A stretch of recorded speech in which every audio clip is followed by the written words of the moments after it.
Tov umevorach, besorot tovot, tizku lemitzvot. 13 Sivan aujourd'hui, et comme on est entre deux parachiotes, que ça nous concerne à nous tous, Be'alotra, qu'elle se termine avec Myriam qui a parlé sur son frère, et peu importe, elle est plus grande, elle n'avait pas compris pourquoi Moshe doit se séparer de sa femme. On a vu la punition directe, la lèpre, et Dieu il veut nous faire passer un message que quand dans notre famille on essaie de parler sur la belle-sœur, le frère, peu importe, c'est du Lachon Hara, et même Dieu il s'est mis en colère.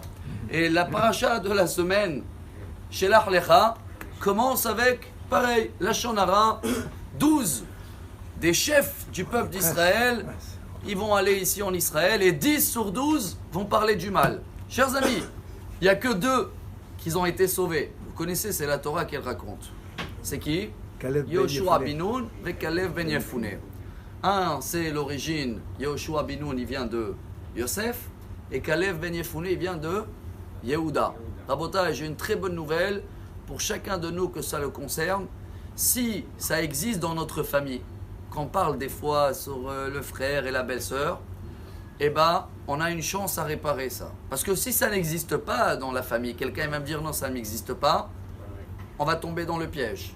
Qui c'est qui nous apprend cette bonne nouvelle?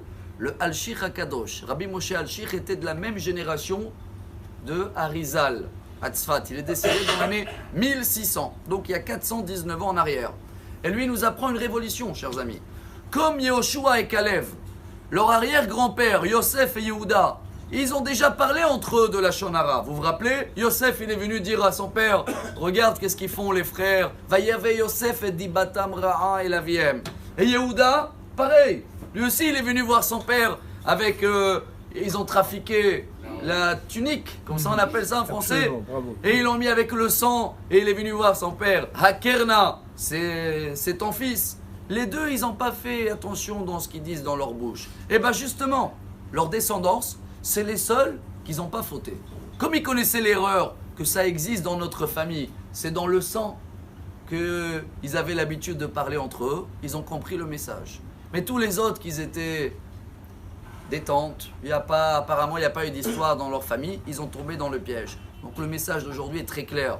Si la Torah elle veut nous dire que ça existe des paroles entre familles, et on n'arrête pas de dire, regarde, il a fait, je comprends pas mon frère, et pourquoi mon beau-frère il a fait ça, et la belle-sœur elle est partie là-bas. Ça existe, et tant mieux que ça existe, parce que maintenant on peut lutter contre ça, et contrôler notre bouche, et dans ce cas-là, comme on a vu hier, notre menorah, c'est notre visage, et le visage il tient sur un seul pilier, c'est la bouche.